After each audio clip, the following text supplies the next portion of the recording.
Capítulo 15. Ideas para mejorar el rendimiento de cada asignatura. A continuación, voy a especificar lo que creo que puede trabajarse en algunas materias para mejorar su trabajo en el aula y la adquisición de conocimientos por parte del alumnado. Desde ya, debo aclarar que defiendo siempre la idea de trabajar interdisciplinariamente por proyectos, lo cual se está empezando a implementar poco a poco. Todas las materias tienen su encanto y su función particular en cuanto a la educación, pero veo muy frecuentemente que no se explota todo su potencial, sino que la comodidad le gana a los docentes, quienes suelen repetir los temas año a año porque creen que es la estrategia que les funciona. Vuelvo a reiterar que no lo escribo con aires de superioridad ni con un sentido destructivo de la tarea de mis colegas. Admiro y disfruto de trabajar con personas que le dan rienda suelta a su creatividad a la hora de planificar y que son idolatrados por su tarea áulica. Pero me gustaría que tomen mis ideas como consejos porque lo que a mí más me importa es que los alumnos disfruten de ir a la escuela y puedan enriquecerse lo más posible de su paso por la institución. Literatura. No obligar a nadie a leer, sino motivar a que lean. En esos años en los que les niñes están desarrollando y tomándole el gusto a la lectura, tienen que leer lo que les gusta y si no quieren leer, que no lean. Porque cualquier libro que leen obligados a esas edades tan tempranas, mata el gusto por la lectura. Sofía Holguín en una conversación por WhatsApp, 2020. Una de las tareas más difíciles, y creería yo que uno de los objetivos principales de los profesores de lengua y literatura, al igual que las bibliotecarias, es fomentar el aprecio por la lectura en los y las jóvenes y motivar a que lean textos o libros afuera del ámbito escolar. Lo complicado es saber con precisión qué tipos de lecturas les pueden interesar y no resultar pesadas, aún conociendo aquellas que son acordes o que fueron diseñadas para una edad específica. Pero leer un libro en clase puede ser un arma de doble filo.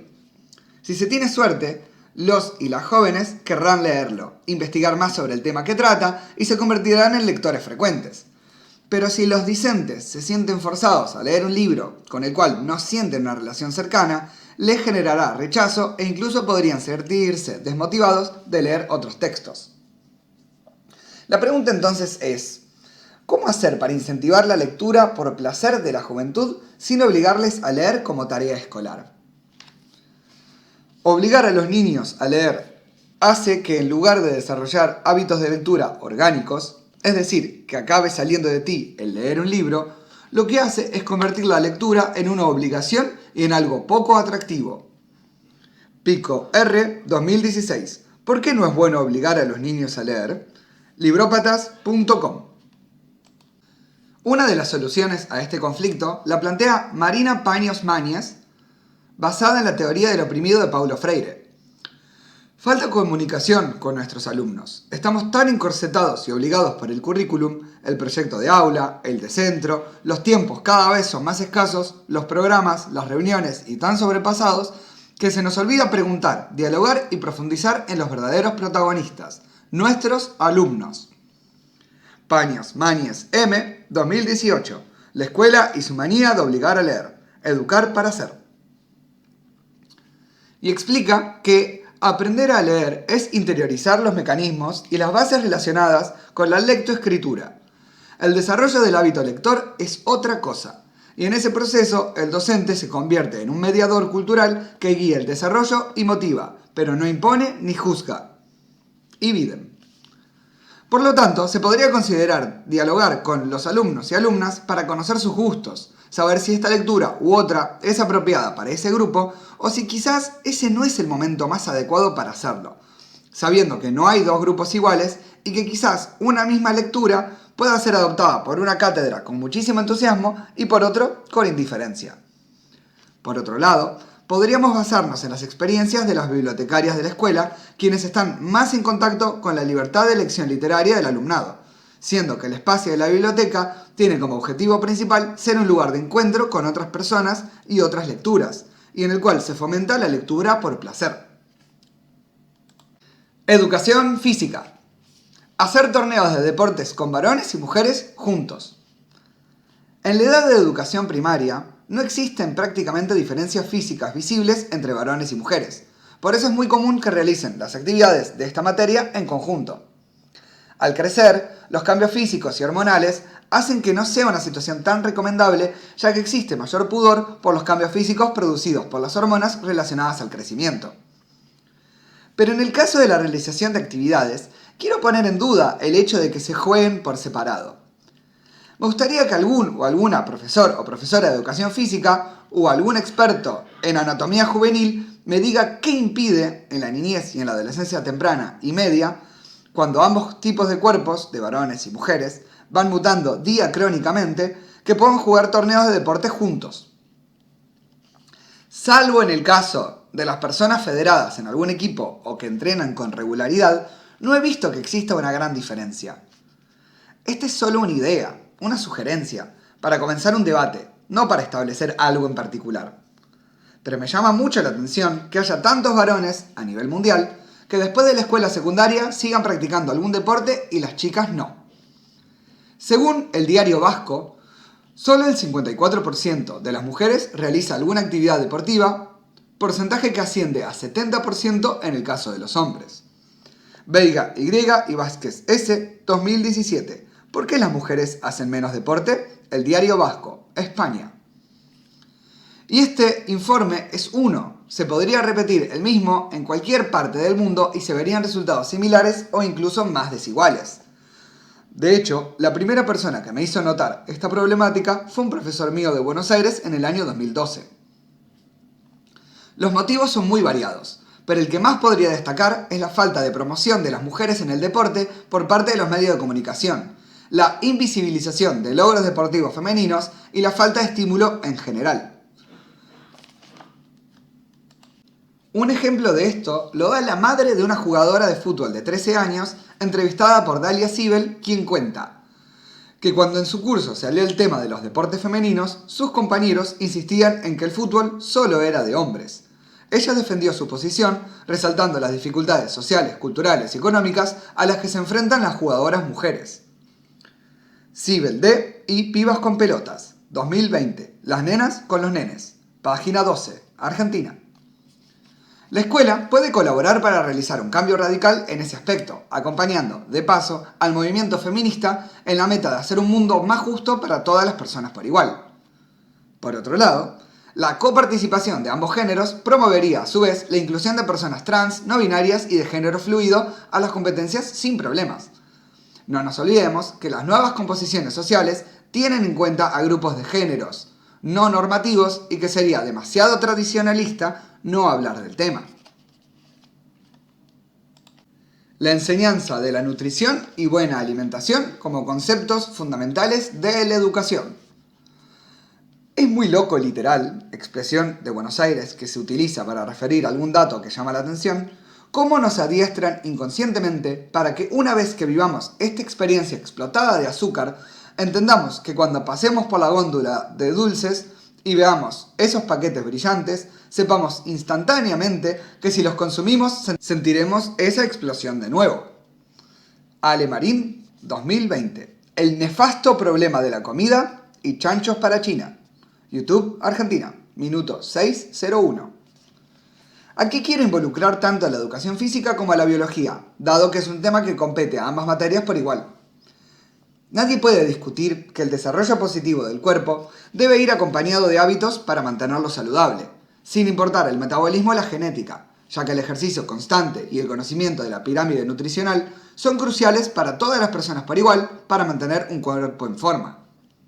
Entonces, ¿por qué la escuela no se ocupa de este tema que atañe a toda la población? Voy a tomar de inocentes a las personas que arman los diseños curriculares y decir que no se les ocurrió armar un cambio de currícula en el cual se establezca que la buena alimentación es tan importante como la lectoescritura, o que se vieron demasiado saturados de nuevos conceptos con los cambios en la sociedad que no les parece tan prioritario.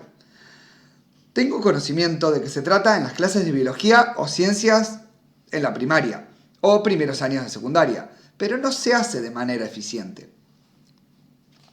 Pero puede ser también que los intereses de las empresas involucradas en publicar y vender libros o material educativo salen perdiendo si las personas aprenden a comer saludablemente desde temprana edad.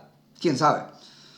Lo que sé es que desde hace unos años en muchos establecimientos están reemplazando las papas fritas, hamburguesas y la comida chatarra por frutas y productos más sanos. Ese es un buen comienzo. No descartaría también incluir clases de cocina como parte de la evaluación, siendo un conocimiento que el 100% del alumnado va a utilizar en algún momento de su vida y necesita tener. Este cambio en la educación promovería un menor consumo de comida basura y, por consiguiente, un menor consumo de carne y productos saturados de grasas. Volvería a la sociedad mucho más consciente de lo que consume y produce, reduciría indirectamente la contaminación y la dependencia de la sociedad de consumo, aventajando a empresas o ferias locales con productos sanos y naturales.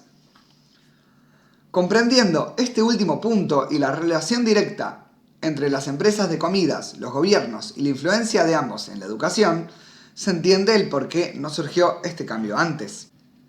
Hablar con los y las adolescentes sobre sus ídolos juveniles. Es muy habitual que, por la necesidad de buscar un modelo a seguir distante de las figuras materna y paterna a partir de la temprana adolescencia, los y las jóvenes comiencen a admirar alguna personalidad musical, deportiva o mediática. En muchas ocasiones, para que estas personas puedan mantener una figura pública que atraiga al público efebo, por parte de sus productores o coordinadores de imagen, le obligan a tener una exigencia insalubre para mantener ese estatus con el cual logra tener miles de fanáticos y fanáticas. Esto se puede ver tanto en cantantes como en futbolistas, modelos o personalidades de las redes sociales, los cuales atraen a un público cada vez más joven que imita o toma como modelo a seguir a la persona o grupo admirado. La escuela y las familias deberían prestar más atención al mensaje que ellos y ellas dan y al tipo de dieta y de vida que mantienen para conservar ese éxito, ocultando lo complejo y destructivo que puede ser en muchos casos mantener esos estándares. Los videos La verdad del K-pop de Pablo Agustín, YouTube Argentina 2020, Confessions of a Former K-pop Idol featuring Crayon Pop de Asian Boss, YouTube Corea del Sur 2019, y la nota El lado oscuro de la vida de los futbolistas de Thomas Parrow para BBC Mundo 2011, por ejemplo, lo explican mejor. Es muy común que a la gente se le olvide que los jugadores, antes de ser futbolistas, son personas comunes y corrientes. Raya R 2001. La vida de un futbolista no siempre es fácil. Mediotiempo.com. Biología. Enseñar biología en el patio o parques cercanos a la escuela antes de entrar al aula o laboratorio. En la mayoría de las escuelas, las materias que requieren el análisis de algún espécimen o el experimento, tales como biología o química, se realizan en aulas designadas para tal fin, lo cual es lo correcto. El problema radica en que la pertinencia de los temas que se dictan en esas clases muchas veces difieren de la experimentación y se realizan solo para lograr resultados, no para analizar el proceso. Se les exige a los alumnos y alumnas que traten de entender la manera en que se puede llegar a un punto, muchas veces solo diciéndoselo con palabras, no con acciones. Estas materias son prácticas, requieren accionar sobre los procedimientos y experimentar, y los ejemplos así deben serlo. De nada sirve preguntarle a un grupo cuántos átomos de hidrógeno hay en la glucosa si ni siquiera se le brinda la información para que busque por su propia cuenta el porqué de esa composición, cómo llega ahí, por qué se junta con el carbono y el oxígeno, cómo se desintegra y qué funciones tiene en el cuerpo. O puede ser un poco cruento obligar a toda la clase a participar de una disección de un insecto o animal pequeño, siendo que no todo el alumnado está dispuesto a ver o a presenciar un evento así. Desconozco si se sigue realizando esta práctica en las escuelas. Puse un ejemplo que recuerdo de mi paso por el colegio secundario. Hay que buscar, por medio de la creatividad y la libre disposición de la información, que las personas a educar busquen su propio interés e ir adaptándose a lo que el grupo nos indica. Si son más propensos a realizar experimentos en el laboratorio, a buscar información o a investigar libremente sobre lo que les resulte más llamativo del medio que les rodea. Las ciencias naturales están, como su nombre le indica, en la naturaleza. Empecemos por ahí a buscarlas. No siempre los temas a tratar están en un laboratorio o en un libro. De hecho, muchos de los grandes genios de la humanidad encontraron su material de trabajo en el medio natural, no necesariamente entre cuatro paredes. Explicar que la menstruación es un proceso natural, no una maldición femenina. Es importante saber que el hecho de que nuestro ciclo nos da asco o lo odiemos no es algo que viene con nosotras por el solo hecho de ser mujeres. Esto es algo que nos enseñan, es algo cultural. Flora, 2015, lectura para brujitas alunadas, página 17. Desde la escuela debería cambiarse la postura que se tiene sobre la enseñanza de la menstruación, sabiendo que es parte del proceso natural de cada mujer. Las chicas que tienen la menarca suelen estar confundidas, sin saber qué les pasa, y es muy importante charlar con ellas sobre los procesos por los que pasa el cuerpo a medida que se va desarrollando. Parece ser que la influencia tanto de los medios de comunicación como de la concepción religiosa sobre el cuerpo de la mujer siguen teniendo un gran impacto en la educación. Es momento de cambiarlo y desmitificar lo que les sucede a las chicas tanto en la pubertad como en el resto de sus vidas. Para eso también es necesario que los varones comprendan que es un proceso natural y saber cómo ayudar a sus compañeras si ellas se los piden. Por otro lado, la enseñanza sobre distintas opciones para contener el flujo menstrual podría ayudar a que los cuerpos de las mujeres no entren en contacto tan constante con componentes insalubres como el asbesto, la dioxina y el rayón, los cuales se encuentran tanto en toallitas como en tampones comerciales. Existen alternativas más ecológicas para utilizar, como las toallitas de tela de toalla o algodón, o la copa menstrual, por ejemplo. Ya que hablo del tema, me gustaría polemizar sobre el por qué a las chicas se les hace entrega de un ramo de flores por parte de un varón el día de la menarca, y no hay ningún tipo de ritual cuando los varones tienen su primera eyaculación. ¿Qué significado se oculta detrás de esto? Equipos de investigación científica coordinados por un profesor o profesora. Este punto lo considero como un ejemplo de lo que pueden llegar a vivenciar los y las jóvenes unos años más tarde en la universidad, en el caso de que elijan una carrera relacionada a las ciencias exactas, pero sirve de experiencia para todos. Se podría plantear descubrir algo en particular, las posibilidades dependen del tema que se esté viendo, por medio del método científico. Hacer competencias o incluso plantear una pregunta de la cual no se sabe la respuesta, a ver si hay una mente brillante oculta en la clase. Enfatizar en el pensamiento afuera de la caja, planteando preguntas que no tienen una respuesta todavía, no solo para buscar la solución, sino para que el alumnado aprenda que siempre hay algo nuevo por descubrir y que es esa sed de conocimiento la que llevó a la comunidad científica a plantearse la creación de nuevas disciplinas, tales como la computación, la física cuántica o discusiones de microbiología o medicina. Geografía. Enseñar geografía local como prioridad. Parece ser que entre tantos contenidos que se enseñan en geografía, uno de los más desatendidos es el más relevante de todos, que es el que implica la relación del sujeto con el ambiente que lo rodea. ¿No debería ser una obligación salir de la escuela secundaria sabiendo por lo menos qué líneas de buses pasan por el barrio o cómo se llaman las avenidas o calles más importantes y por qué? Todos los temas que se sugieren en los diseños curriculares tienen cierta relevancia y es importante que el alumnado los conozca, pero ¿de qué le sirve al o la joven conocer sobre las placas tectónicas de Asia o a cuánto ascienden las aglomeraciones en algunas capitales africanas si no sabe ubicarse cuando sale de la casa?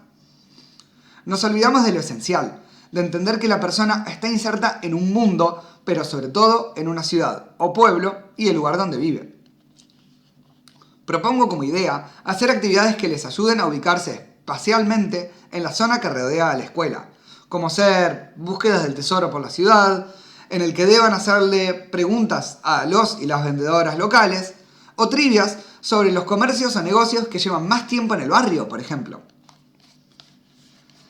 Educación cívica o formación ciudadana.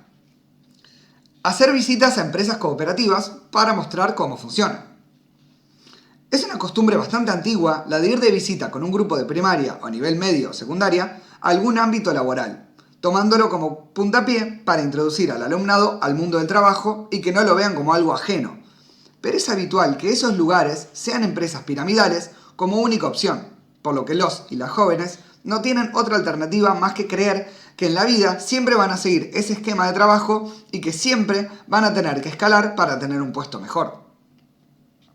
No se les da otra alternativa para que crean en empresas que se manejan de otra manera, siendo el cooperativismo un valor que iría mucho más acorde a los principios laborales del siglo XXI, sin contar que les sería de gran ayuda a los y las jóvenes para entender que pueden expresar sus ideas y se pueden discutir con consecuencias positivas. Así se puede trazar un paralelo con la intención ideológica de la escuela desde que se creó. La falta de voluntad porque la escuela sea un templo del conocimiento y una real intención de que sea una fábrica de pensamientos dominantes, donde acatar las ideas de una persona en una posición superior vale más que lo que se piensa internamente. Pero exigirle a las escuelas que acepten la cooperación a la fuerza, ¿no es también una imposición ideológica?, me preguntarán. A lo que les respondo que en ningún momento planteo una exigencia. Esta, al igual que todas las demás propuestas, son sugerencias. Lo que sí me parece una imposición ideológica es la necesidad por parte de los organismos del poder de mostrarles a los alumnos y alumnas solo una forma de vida en la cual la sumisión y la obediencia valgan más que sus propios pensamientos autónomos. La escolarización de niños, niñas y adolescentes como robots es una manipulación y debería ser considerada como un crimen contra la humanidad, ya que cercena el futuro de las personas que deberían enseñarnos a nosotros a ser libres. ¿Qué es la cooperación y por qué le das tanta relevancia?, me preguntará otra persona. A lo que puedo responderle que es un método de trabajo en el cual prima la horizontalidad, la asamblea, y el intercambio de ideas como principales referentes, no la obediencia. La falta de un jefe, de un mandamás o de una persona que sea dueña de toda la producción implica que tu ética de trabajo debe ser mucho más eficiente porque si todos trabajamos, todos producimos más. Por lo tanto, las ganancias, tanto de recursos, de conocimientos y económicos, por ejemplo, como simbólicas, serán mucho más gratificantes. ¿Cuáles son las libertades intrínsecas y responsabilidades civiles de los y las adolescentes? En teoría, este contenido se enseña en la materia cívica, formación ciudadana o su equivalente. Pero es una cuestión que trasciende a esta hora cátedra y que atraviesa a todos y todas los y las adolescentes por igual. Cuando comienza el año lectivo, por lo general, se hace firmar o observar a los alumnos un reglamento de convivencia, que indica las reglas a seguir dentro de la institución. Pero, ¿qué pasa con sus derechos y responsabilidades afuera de ese lugar? ¿Cómo deben proceder en la calle para no tener inconvenientes con fuerzas de seguridad u otros ciudadanos? ¿Qué debe hacer un adolescente en el caso de que lo detenga la policía? ¿A dónde y cómo debe recurrir un joven si necesita un consejo respecto a su salud? ¿Quién les protege en caso de que necesiten ayuda legal por cualquier motivo? Hay diversas instituciones que trabajan correctamente estas cuestiones, pero no está de más que sean conocidas por todo el alumnado y el plantel docente, aún más que las reglas de convivencia escolar. Matemática. No es mucha casualidad que sea una de las materias menos queridas por los estudiantes de todo el mundo y sea la que se presenta en sus libros con problemas en lugar de ejercicios. Se podría realizar un cambio sustancial en la calidad de vida de los y las estudiantes si tan solo se virara un poco la mecánica de las clases. Recuerdo cuando iba al secundario que todas las clases eran iguales. Corregir tarea, tema nuevo, dar tarea. Por parte de una profesora que ahora veo que no estaba demasiado entusiasmada con su labor.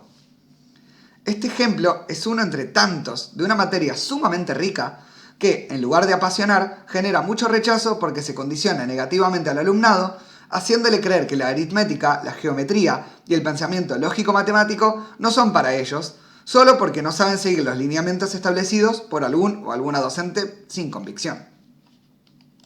Utilizar métodos montessorianos de enseñanza. A pesar de no tener una formación en pedagogía Montessori, no puedo dejar de lado el modo de enseñanza de la gran maestra y doctora italiana. Son muchos los elementos que ella sugiere para la enseñanza en sus libros, por lo que recomiendo que directamente se les lea o buscar en internet sobre sus recomendaciones y creaciones, para que el aprendizaje de la matemática sea realizado desde el juego y no desde la memorización, que podría considerarse como un método de tortura para las nuevas generaciones. Los resultados que se constatan en nuestros niños contrastan bastante con el hecho de que, en general, en las escuelas, las matemáticas son un escollo en vez de una materia atractiva, y que a este respecto, en la mayor parte de personas, son frecuentes las barreras mentales. María Montessori. Montessori, M. 2004. La mente absorbente del niño. Editorial Diana, México, página 123. Presentar distintos juegos de mesa como método de enseñanza, acumulación de recursos y resolución de problemas. Me considero un fanático de los juegos de mesa, no solo porque así me educaron en mi casa, sino por todos los beneficios que trae. Entender sobre acumulación de recursos, coparticipación, tolerancia a la frustración, paciencia para esperar el turno, diálogo, compartir momentos con otras personas en calidad de iguales, dedicarle un tiempo específico a una tarea lúdica sin la presencia de pantallas, hacer cálculos para analizar cuál es la mejor opción a seguir, el desarrollo del pensamiento operatorio formal, entre muchas otras utilidades que tienen. Los mismos que se intenta enseñar con encuentre el valor de X, que ya podría considerarse como un método obsoleto de enseñanza, se puede hacer con juegos como Catán, Coópolis, juego cooperativo influenciado por el Monopoly y otros juegos similares, pero de tinte cooperativista y autogestivo.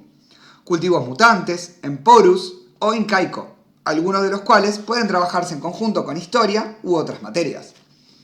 Incluso hay juegos dedicados exclusivamente al aprendizaje de operaciones básicas o valores éticos, que pueden trabajarse desde temprana edad. Historia. En la escuela nos enseñan a memorizar fechas de batallas, pero qué poco nos enseñan de amor. Malbicho, Los Fabulosos Cadillacs, 1995, Rey Azúcar, CBS, Sony Music, Argentina. Investigar para reescribir la historia. Sé que puede sonar muy ambicioso, pero también es la idea. Con las facilidades que se tienen en el siglo XXI y la capacidad de investigación que se desarrollan a diario los y las alumnas, ¿por qué no reescribir la historia desde lo que se puede averiguar en cada aula, siendo que ya no se puede hablar de una sola manera de analizar los hechos, sino de la multicausalidad que lleva a que haya sido escrita y descrita de esta manera? Me gustaría erradicar la idea de que enseñar historia sea imponer una ideología, ya que se muestra una versión de los hechos y no una más global. También ayudar a los alumnos y alumnas a descubrir que no hay una sola verdad, sino muchas formas de analizar lo sucedido, promoviendo de esta manera que expresen lo que piensan y se sientan comprendidos y comprendidas al analizar distintas cosmovisiones. Algunos ejemplos de lo que digo podría ser el analizar el porqué de los colores de las banderas de los países y los nombres y proponer cambios de ser necesario. Cuestionarse por qué América se llama así y no Abya-Yala. Preguntarse cómo era la pedagogía y la educación en tiempo de los pueblos originarios, cómo sería la historia si la Iglesia nunca hubiera intervenido en la educación, etc. Continuando con el punto anterior, proponer épocas históricas contadas desde los grupos oprimidos o asediados. Hasta que los leones no tengan sus propios historiadores, las historias de cacería seguirán glorificando al cazador. Proverbio africano citado por Eduardo Galeano, Galeano E., 1989, El libro de los abrazos, siglo XXI Editores, Buenos Aires, página 87. En concordancia con el punto anterior, se podrían utilizar los recursos que hay actualmente para recrear un momento histórico desde el punto de vista del grupo más castigado, silenciado o invisibilizado por la historia. La vida de un homosexual en ese momento histórico, relatar un suceso desde el punto de vista de los esclavos o esclavas, recrear un día típico en la vida de una mujer de una sociedad particular, una asamblea de la población originaria sobre un tema específico, son ejemplos de cómo se puede sensibilizar a las nuevas generaciones sobre los distintos puntos de vista que pueden existir en el relato de una historia y de cómo no deberían dar por sentado que lo que dice una película o un libro sobre lo sucedido sea la única forma de interpretar los hechos. El problema con la historia es que no son una serie de sucesos lineales como nos hicieron creer en las enciclopedias. Ocurren eventos históricos que nos obligan a reinterpretar sucesos del pasado que, tal vez en el momento, fueron pasados por alto. Matías Parkman, 2020, Los Saicos, creadores del punk. YouTube, Argentina, minuto 4:35. Considerar las creaciones que pueden encontrarse en Internet para utilizar la creatividad en el trabajo con la materia. Son muchos los canales de creadores y creadoras de contenidos web que utilizan un método original para hablar de la historia, con muy buena recepción por parte del público joven. Algunos de mis ejemplos favoritos son planteos filosóficos o el relato de una sociedad particular, como se ve en las animaciones de TED Ed, la proposición de batallas de rap entre sujetos históricos que quizás no se hayan conocido, pero que pueden complementarse, tal como hace Epic Rap Battles of History. Uno de los creadores, Epic Lloyd, en una entrevista en la que se refiere a un video que hizo sobre personalidades históricas de Rusia, dice: "En ese video aprendí un montón. Recuerdo haber estudiado historia rusa en la secundaria y nada de eso me quedó. Y cuando lo estábamos haciendo para este propósito específico, realmente absorbí mucho más la información". ERB 2, 2019. Epic Lloyd's Top 5 Favorite Epic Rap Battles of History. YouTube, Estados Unidos, minuto 6:24. La realización de animaciones o caracterizaciones de una historia conocida, pero narrando los verdaderos sucesos de la misma, como hace Destripando la Historia, o contar la vida de una persona del pasado como si tuviera las herramientas y redes sociales de hoy, como se puede ver en un video de Puto Miquel, 2019, el valor histórico de Instagram, YouTube, España. O los videos de Instagram de eva.stories. Son ejemplos de cómo se pueden utilizar las técnicas de tecnologías de información y la comunicación con mucha creatividad para hablar de la historia. Hay miles de formas de darle vida a aquello que se cree como historia antigua. Solo depende de nuestra imaginación realizarlo.